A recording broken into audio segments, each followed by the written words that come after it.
तो दोस्तों आज मैं एक्सप्लेन करने वाला हूँ एक बहुत ही एपिक साइंस फिक्शन मूवी का पार्ट 2 जिसका नाम है एवतार द वे ऑफ वाटर। अब आई नो ये कोई हॉरर मूवी नहीं है और इससे पहले कि आप नीचे गाली गलौज करो या फिर कुछ और बोलो तो देखो ये मेरी पर्सनल ख्वाहिश थी कि मैं इस मूवी को एक्सप्लेन करूंगा। इसका पार्ट 1 2009 में आया था और उस वक्त मैंने इस मूवी को थिएटर के अंदर देखा था और जब से मैंने ये चैनल शुरू किया है तब से ही मेरी मन की इच्छा थी कि इसका पार्ट 2 जब भी आएगा मैं जरूर एक्सप्लेन करूंगा। तो देखो अगर आप इंटरेस्टेड हो तभी इसको देखना। हालांकि मैं जानता हूं कि एवतार पार्ट 1 सबने देखा होगा और सभी इसमें इंटरेस्टेड भी होंगे, तो अगर आप बिल्कुल दिल से इंटरेस्टेड हो तभी आप देखिएगा, नहीं तो आप इस वीडियो को अभी क्लोज कर सकते हो। और मेरी पर्सनल रिकमेंडेशन तो सबसे पहले यही है कि आप इसको थिएटर में जाकर देखना क्योंकि उसका एक्सपीरियंस अलग ही लेवल का होगा। फिलहाल इस मूवी की IMDb रेटिंग 8 स्टार से ऊपर चल रही है जो कि बहुत ही बेहतरीन है और इसको लेजेंडरी डायरेक्टर जेम्स कैमरन ने ही बनाया है। तो उम्मीद करता हूँ कि आपको ये जरूर पसंद आएगी। तो चलिए अब बिना किसी देरी के चलते हैं सीधा वीडियो की तरफ। तो एवतार या फिर एवतार मूवी का जो बेस कॉन्सेप्ट है वो ये था कि साल होता है 2154 और धरती खत्म हो रही थी। तो कुछ लोग धरती से पेंडोरा नामक प्लेनेट पे आते हैं नई जिंदगी या फिर कुछ ऐसे पदार्थों की तलाश में जिससे धरती ठीक हो सके। पेंडोरा के वासी यहाँ पर नावी लोग हैं और देखने में ये लंबे, नीले, स्ट्रॉन्ग और काफी तेज हैं। और पेंडोरा प्लेनेट जिंदा है क्योंकि यहाँ पर सांस लेती है माँ ईवा और मदर ईवा ही है जो कि सभी एनर्जी का यहाँ पर सोर्स है। खैर धरती से यहाँ पर जेक सली या फिर जेक सुल्ली नाम का एक सोल्जर आता है जो कि असल में पैरालाइज्ड होता है। साथ ही साथ पेंडोरा पे ग्रेस नाम की एक साइंटिस्ट भी काम कर रही थी जिसने नावी लोगों की बॉडी कॉम्पोजिशन जान ली थी और कई सारे उसके अवतार बनाए थे। अब हर एक इंसान का एक अवतार बनाया जाता था ताकि उनको कैप्सूल्स में डालकर दोनों को जोड़ा जा पाए। जैसे कि मेरा एक अवतार बनाया गया जो कि दिखने में बिल्कुल नावी लोगो जैसा होगा लेकिन साथ ही साथ उसके अंदर मेरे ट्रेट्स भी होंगे और एक कैप्सूल के अंदर मेरी ह्यूमन बॉडी को डालकर दोनों को माइंड से जोड़ दिया जाएगा। तो मेरी कॉन्शियसनेस अब अवतार में आ जाएगी जिससे मैं नावी लोगों के तौर तरीके सीख पाऊंगा। और सेम यहाँ पर जेक सुली के साथ में भी होता है। इंसानी शरीर से वो पैरालाइज्ड होता है लेकिन अवतार के रूप में आते ही वो भाग दौड़ सकता था। और ऐसे ही यहाँ पर ढेर सारे इंसानों के नावी अवतार बनाए गए थे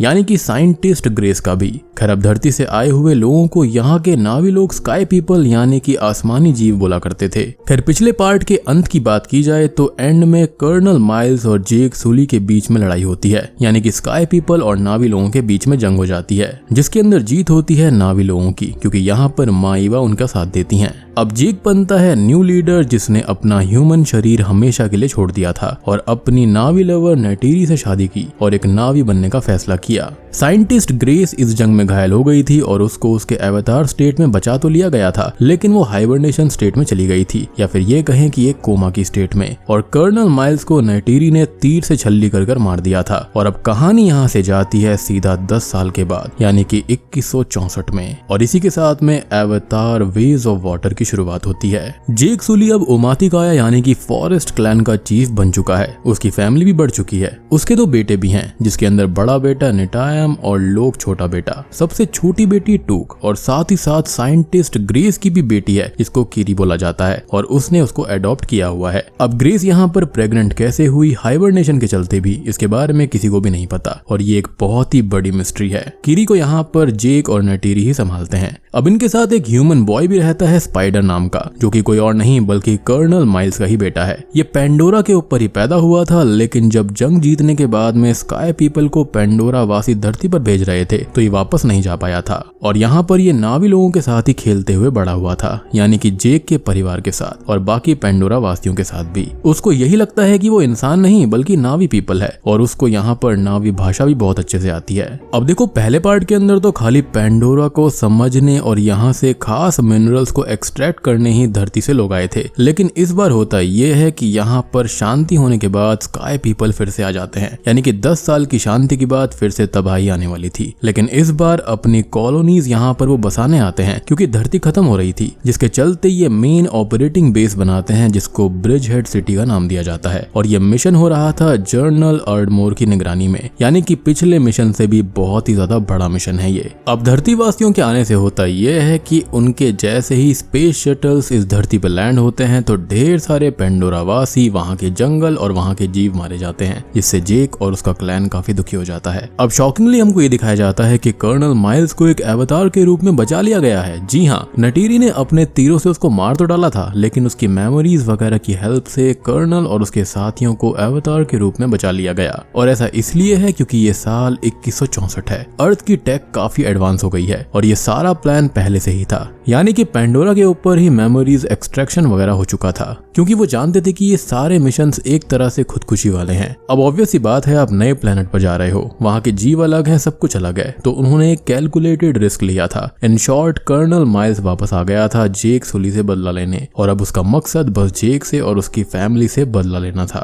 लेकिन ऑब्वियसली जेक अब इस क्लैन का लीडर है, तो ऐसे ही वो सब कुछ नहीं होने दे सकता था। ठीक 1 साल के बाद हम देखते हैं, यानी कि साल 2165 में, कि जेक अपने क्लैन और अपने दोनों बेटों के साथ में इनकी सप्लाई चेन को रोक रहा था। अर्थ के लोग यहाँ के मेटल्स, मिनरल्स को एक्सट्रैक्ट कर रहे थे एक ट्रेन की हेल्प से, तो इनको ये लोग बार बार रोक रहे थे। अब साथ ही साथ उनके अंदर जितने भी गन्स और मशीनरी हुआ करती थी उसको ओमातिका या पीपल ले लिया करते। लेकिन इसी बीच हम देखते हैं नेटायम को और लोक को, जो कि फ्लाइंग टुकड़ी से हटकर नीचे धरती पे चले जाते हैं, जो कि उनका काम नहीं था। बस तभी स्काई पीपल आ जाते हैं और हमला होता है, जिसके अंदर ये दोनों ही भाई घायल होते हैं और फिर इनको बचाया जाता है, जिसके बाद इन दोनों को बहुत डांट पड़ती है। बेसिकली जेक का सीधा मकसद अपनी फैमिली और क्लैन को बचाना था। अब देखो, पेंडोरा के ऊपर होता यह है कि जब भी कोई इंसान या फिर कोई अनजान चीज इन जगहों पर आती है तो पूरा इलाका और नावी के लोग अलर्ट हो जाते हैं। लेकिन जब नावी के लोग यहाँ आते हैं तो ऐसा नहीं होता, क्योंकि एनवायरनमेंट को लगता है कि वो उनके ही लोग हैं, यानी कि माईवा को। तो इस थियोरी को टेस्ट करने के लिए कर्नल माइल्स अपनी टुकड़ी के साथ यहाँ पर जाते हैं अपने अवतार के रूप में। लेकिन उसी टाइम पर कीरी, लोवाक, टूक, स्पाइडर उस इलाके में होते हैं जहाँ पर पिछली मूवी के अंदर कर्नल अपने इंसानी शरीर में मारा गया था और जिस क्रायो ट्यूब के अंदर जेक की ह्यूमन बॉडी रहती थी। अब सेम इलाके में कर्नल भी पहुंच जाता है, जहाँ पर उसको अपनी कंकाल बनी हुई बॉडी दिखाई देती है और उसको नटीरी की याद आती है कि कैसे उसने उसे मारा। वो गुस्से में अब खुद का ही स्कल क्रश कर देता है और ये चारों चुपके से इन पर नजर रख रहे थे। हालांकि वहाँ पर जाना इनको अलाउड नहीं था, लेकिन लोआ की जानकारी देता है अपने पिता जेक को कि यहाँ पर नावी लोग तो हैं, लेकिन वो दिखने में अलग हैं। सोल्जर जैसे कपड़े उन्होंने पहने हुए हैं। तो नटीरी, जेक और उनका बड़ा बेटा नेटायम सीधा ही निकल जाते हैं उसी इलाके की तरफ ताकि वो सबको बचा पाए। लेकिन होता यह है कि इन चारों को माइल्स और उसके लोग पकड़ लेते हैं। इनफैक्ट यहाँ पर कर्नल पहचान जाता है कि कीरी ग्रेस की बेटी है और बाकी दो नटीरी और जेक के बच्चे। इनफैक्ट वो अपने बेटे स्पाइडर को भी पहचान जाता है, लेकिन इन्होंने चारों को बंदी बना लिया था और वो वहीं पर वेट करते हैं कि जेक वहाँ कब आएगा। अब यहाँ इनके बीच फाइट होती है, जिस दौरान सब बच जाते हैं, लेकिन स्पाइडर पकड़ा जाता है और कर्नल उसको ले जाता है। अब जनरल, कर्नल और उसके सारे के सारे जो लोग होते हैं वो स्पाइडर के बिहेवियर को ऑब्जर्व करते हैं और वो समझ जाते हैं कि वो खुद को नावी समझता है, ना कि इंसान। स्पाइडर के ब्रेन को स्कैन करके उसमें से जेक और उसके लोगों की लोकेशन की मेमोरी भी ये लोग निकालने की कोशिश करते हैं, वो भी एक डिवाइस के जरिए। लेकिन स्पाइडर यहाँ पर काफी टफ होता है अपने पिता की तरह और कर्नल आकर इसको रोक देता है। अल्टीमेटली वो एक फादर तो है ही। अब वो उससे पीस बनाता है और स्पाइडर उसको नावी तरीके सिखाता है, क्योंकि कर्नल की स्ट्रेटेजी ये थी कि वो स्पाइडर से दोस्ती करके जेक की लोकेशन उनको बता देगा, लेकिन ऐसा नहीं होता। वो बस उनको नावी लोगों के तरीके बताता है, जिससे शायद वो लोग सुधर जाएं और समझ जाएं। लेकिन हम जानते हैं कि कर्नल यहाँ पर ऐसा नहीं था। इनफैक्ट यहाँ पर एक और चीज होती है कि कर्नल इकरान यानी कि फ्लाइंग ड्रैगन जैसे क्रीचर्स को भी पकड़ लेता है और उनसे बॉन्ड बना लेता है ताकि वो जेक से किसी भी चीज में कम ना रह जाए। बेसिकली अब कर्नल का मिशन पर्सनल था, जेक और उसके परिवार को खत्म करना। मतलब फिलहाल ये मूवी पेंडोरा के ऊपर नहीं थी, खाली जेक और कर्नल की पर्सनल फाइट और यहाँ पर फैमिली के रिश्तों के ऊपर थी। अब हाइड आउट में जाकर जेक समझ जाता है कि जो आसमानी लोग हैं वो स्पाइडर से उनकी लोकेशन निकलवा ही लेंगे। वो जानता था कि उनका टॉर्चर बहुत खतरनाक है, तो वो फैसला करता है कि अब वो और उसकी फैमिली यहाँ पर नहीं रहेगी। हालांकि नटीरी इसके खिलाफ थी, लेकिन वो फिर भी उसको मना लेता है। वो इस जगह को छोड़कर कहीं और चले जाएंगे। इनफैक्ट जेक यानी कि टॉरक मार्क जो होता है वो चीफ की पोजीशन भी तैरसम नाम के एक नावी को दे देता है, जो कि काफी अच्छा लीडर बनेगा। और सबसे बड़ी बात, यहाँ पर जेक और नेटेरी शॉक्ड होते हैं कि कर्नल अभी तक जिंदा है और अब तो वो ज्यादा पावरफुल है एज वो यहाँ पर उन्हीं के बीच में घुल मिल गया है, यानी कि एक नावी बन चुका है। खैर अब क्या था, ये सब निकल पड़ते हैं अपने नए सफर की ओर, यानी कि समुद्र की ओर, और ये सब पहुंच जाते हैं मैथकेइना रीफ लोगों के पास में, यानी कि वाटर पीपल के पास, जो कि पेंडोरा प्लैनेट के ईस्टर्न सी के पास में है। यहाँ पर 100 से भी ज्यादा आइलैंड हैं और अलग अलग वाटर क्लैंस भी हैं। अब एक चीज और कि अब तक हमको यही लग रहा था कि नावी लोग फॉरेस्ट में ही रहते हैं, लेकिन नहीं, यहाँ पर पानी भी एक एलिमेंट है और पानी के लोगों को कहा जाता है मैथकेइना। यहाँ पर कुछ डिफरेंशिएशन भी है इसके अंदर, जैसे कि इनकी टेल और हैंड्स थोड़े से अलग और स्ट्रॉन्ग होते हैं, जिससे कि पानी में तैरने में इनको आसानी मिलती है।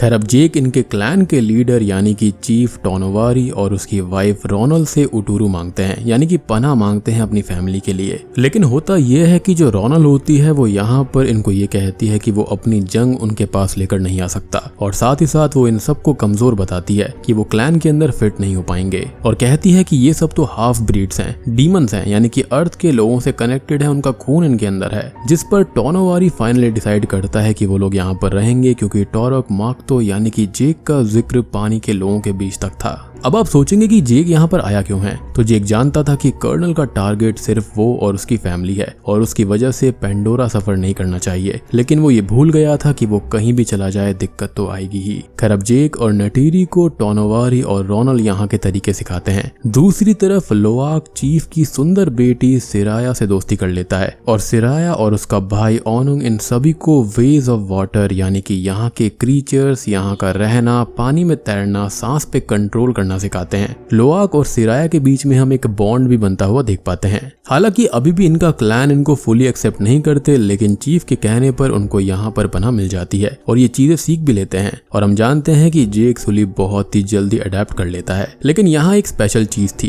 कि कीरी बहुत ही आसानी से सी के साथ बॉन्ड बना लेती है। वो स्पेशल है क्योंकि ग्रेस की ह्यूमन बॉडी आखिरी मूवी में माईवा से जुड़ गई थी, इसलिए उसके अंदर माईवा और अपनी माँ की काबिलियत थी। वो माईवा को फील कर सकती थी, सुन सकती थी। लेकिन हमेशा ही कीरी के मन में एक सवाल उठता रहता था कि उसका पिता कौन है, और इसके बारे में उसको कोई जवाब नहीं दे सकता था, क्योंकि किसी को पता ही नहीं था कि ऐसा हुआ कैसे है। और शायद से हम इस चीज को माईवा का ही कोई प्रेजेंट समझ सकते हैं।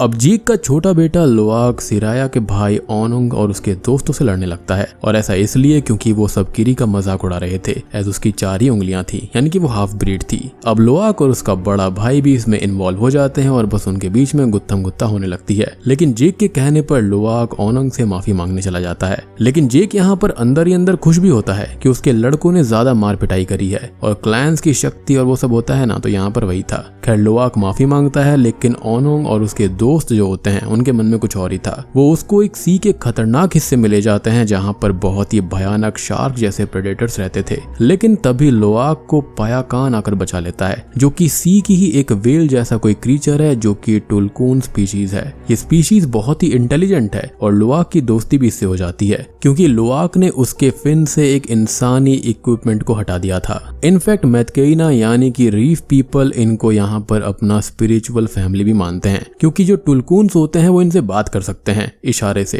टेलीपैथिकली भी, जैसे डॉल्फिन्स वगैरह बात समझती हैं, बिल्कुल वैसे। अब लोआक को सब ढूंढ रहे होते हैं, क्योंकि ओनुंग को लोआक का बड़ा भाई पकड़ लेता है और वो सबको बताता है कि उसने क्या किया है। लोआक को अब उस शार्क से यहाँ पर पायाकान ने बचा लिया था, जिसके बाद में वो उसको जाने को कहता है, क्योंकि सभी वहां पर आ गए थे और वो किसी ट्रबल में नहीं पड़ना चाहता था। जेक अपने छोटे बेटे को किसी काबिल नहीं समझता था, क्योंकि वो कभी उसके ऑर्डर्स फॉलो नहीं करता। खैर अब वो अपनी फ्रेंडशिप को साबित करने के लिए सारा इल्जाम खुद के ऊपर ले लेता है कि ओनुंग ने तो उसको वार्न किया था, लेकिन वो अपनी मर्जी से ही सी के उस हिस्से में चला गया। अब ओनुंग के मन में उसके लिए रिस्पेक्ट बहुत बढ़ जाती है, जिसके बाद में लोआक सभी को पायाकान के बारे में बताता है। तो सिराया लोआक को बताती है कि ये टुलकून्स हैं और कोई अकेला टुलकून हो ही नहीं सकता, क्योंकि ये हमेशा ग्रुप में रहते हैं और फिलहाल टुलकून्स दूर गए हुए हैं, वापस नहीं लौटे। तभी वो सिराया को ये बोलता है कि उस टुलकून का एक फिन नहीं है, और तब एक कहानी आती है कि उस टुलकून का नाम असल में पायाकान है, जिसको उसके ग्रुप से बर्खास्त कर दिया गया था, क्योंकि उसने यहाँ के लोगों को और अपने टुलकून साथियों को मारा था। लेकिन लोआक नहीं मानता है, उसने तो उसकी जान बचाई थी, तो वो हत्यारा कैसे हो सकता है। खैर अब एक ट्रिप के दौरान कीरी और बाकी लोग जाते हैं मैथकेइना के सेक्रेड लैंड और ट्री ऑफ सोल्स के पास, जहाँ पर कीरी अपनी माँ की स्पिरिट से मिलती है, उनसे पूछती है कि उसका पिता कौन है, लेकिन कुछ भी बताने से पहले ही उनकी स्पिरिट को कोई खींच लेता है और कीरी को बहुत ही भयानक सीजर आने लगते हैं। और आज से पहले ऐसा कभी भी नहीं हुआ था, यानी कि यहाँ पर कुछ ना कुछ राज कीरी और ग्रेस को लेकर छुपे हुए हैं, जो कि अवतार 3-4 में पता चलेगा। जी हाँ, बहुत सारे पार्ट्स ऑलरेडी डिसाइड हो चुके हैं, जो कि शायद से 2024 और 2026 में आने वाले हैं। खैर, अब जेक अपनी बेटी की मदद के लिए उसके ह्यूमन दोस्तों नॉर्म स्पेलमैन और मैक्स पटेल को बुलाता है, लेकिन वो कुछ खास नहीं कर पाते और तभी वहां पर रोनल आ जाती है, यानी कि चीफ की वाइफ, जो कि अपने जादू टोने से किरी को होश में ले आती है और वो खुद भी यहाँ पर प्रेग्नेंट थी। अब नॉर्म और पटेल के यहाँ आने से कर्नल को हिंट लग जाता है कि जेक यहीं कहीं किसी आइलैंड के ऊपर है, तो बस वो निकल जाता है इन आइलैंड की तरफ। लेकिन वो अकेला नहीं था, वो जाता है टुलकून हंटर्स के पास में, क्योंकि वो सीज को अच्छे से जानते थे। अब आप सोचेंगे कि टुलकून्स का हंट क्यों? जैसा कि मैंने बताया कि ये बहुत ही इंटेलिजेंट स्पीशीज है, तो इनके ब्रेन में अमृता नाम का एक लिक्विड होता है, जो कि एक छोटी सी बोतल जो होती है वो $80 मिलियन में बिकती है। जी हाँ, और इससे एंटी एजिंग हो सकती है। और अब अमृता को आप अमृत भी कह सकते हो। अच्छा रेफरेंस है संस्कृत का, क्योंकि अल्टीमेटली ये काम वही करने वाला था। मीनवाइल हम देखते हैं टुलकून्स वापस लौट आए हैं और सभी रीफ पीपल यानी कि पानी के लोग इनसे बॉन्ड करते हैं। स्पेशली रोनल, जो कि टुलकून्स की मदर से बहुत ही ज्यादा बॉन्डेड है। वो उसकी एक स्पिरिचुअल सिस्टर जैसी है। वो सॉन्ग्स भी गा सकते हैं। जी हाँ, टुलकून सॉन्ग भी क्रिएट करते हैं। मदर टुलकून रोनल को प्रेग्नेंट देखकर बहुत खुश थी, लेकिन ये खुशी ज्यादा देर नहीं टिकती, क्योंकि कर्नल माइल्स स्पाइडर के साथ अलग अलग आइलैंड पर जाकर जेक के बारे में पूछता है और उनके घरों में आग भी लगा देता है, जिससे जेक तक ये बात पहुंच जाए। और ऐसा हुआ भी था।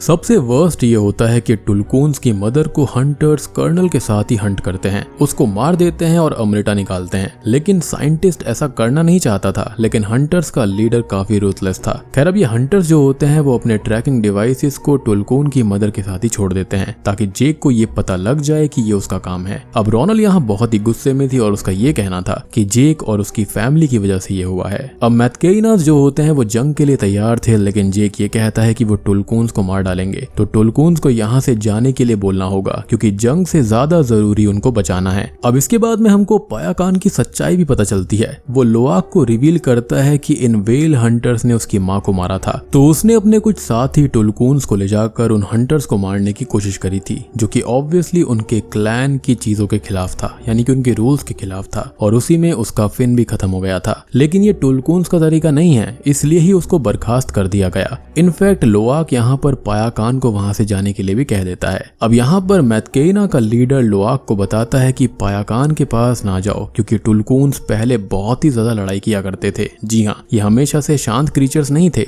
ये टेरिटोरीज के लिए बहुत लड़ाई करते थे, लेकिन इवेंचुअली इन्होंने डिसाइड किया कि वो शांत रहेंगे। लेकिन पायाकान ने ये नहीं माना और उसको निकाल दिया गया। मैथकेइना और टुलकून्स भी मारे गए थे और पायाकान इस चीज को एक्सेप्ट भी करता है। इनफैक्ट वो खुद दुखी है, लेकिन उसका सिर्फ फिलहाल लोआक ही एक दोस्त है और पर्सनली मुझे लगता है कि उसने कुछ गलत नहीं किया। मैं तो बिल्कुल उसके साथ हूँ। अब इसी के चलते लोआक, टूक, किरी, सिराया और ओनुंग जो होते हैं वो जाकर पायाकान को वार्न करने की कोशिश करते हैं, लेकिन हंटर्स ने उसको भी अपना निशाना बना लिया था। क्योंकि उसको ग्रुप से अलग कर दिया गया था, तो बाकी टुलकून्स उसको कुछ भी बताते नहीं थे। अब उसके ऊपर ट्रैकर्स वगैरह लग चुके थे और ये चीज जेक के बच्चे उसको बता देते हैं कम्युनिकेटिंग डिवाइस से, जिससे सभी मैथकेइनास वहां पर जंग के लिए आने लगते हैं। अब अल्टीमेटली लोआक, सिराया और टूक पकड़े जाते हैं। कर्नल उनको होस्टेज बना के जेक को बाहर आने को कहता है और जेक ऐसा ही करता है, लेकिन तभी हम देखते हैं कि पायाकान फिर से अपने ग्रुप के अगेंस्ट जाकर अपने दोस्त लोआक को बचाने आता है। उसको एक्सेप्टेबल ही नहीं था कि वो अपनों को मरने दे। वो पूरी तबाही मचा देता है, इनफैक्ट हंटर लीडर को बुरी तरह से खत्म करता है, जो कि बहुत ही ज्यादा सेटिस्फाइंग था। लेकिन इस लड़ाई के चलते होता यह है कि जेक के बड़े बेटे को गोली लग जाती है और वो मारा जाता है, जिससे कि नेटीरी बहुत ही ज्यादा पागल हो जाती है, बहुत गुस्से में आ जाती है।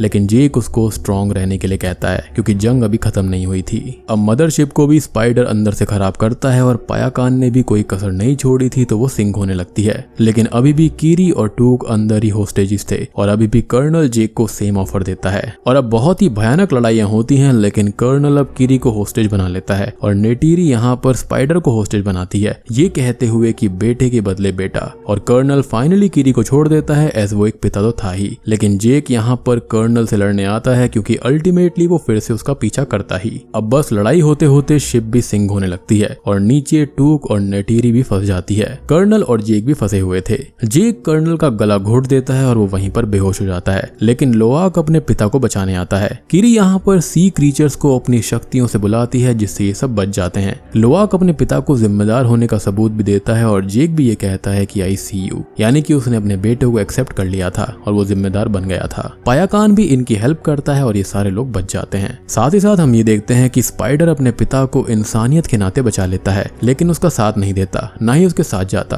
क्योंकि वो खुद को एक नावी समझता था। उसका पालन पोषण वहीं हुआ था। और अब जेक स्पाइडर को गले लगाता है और ये बोलता है कि बेटे के बदले बेटा, यानी कि उसने उसको अपने बेटे की तरह एक्सेप्ट कर लिया था।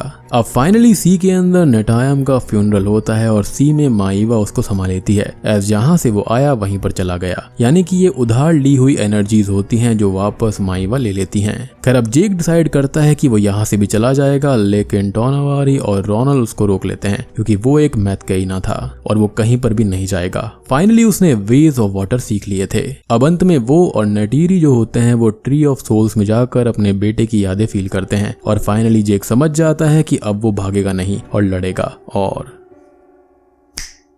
बूम, इसी के साथ में ये मूवी यहीं पर खत्म हो जाती है। तो दोस्तों ये थी Avatar the way of water movie की कहानी। उम्मीद करता हूँ कि आपको ये पसंद आई होगी।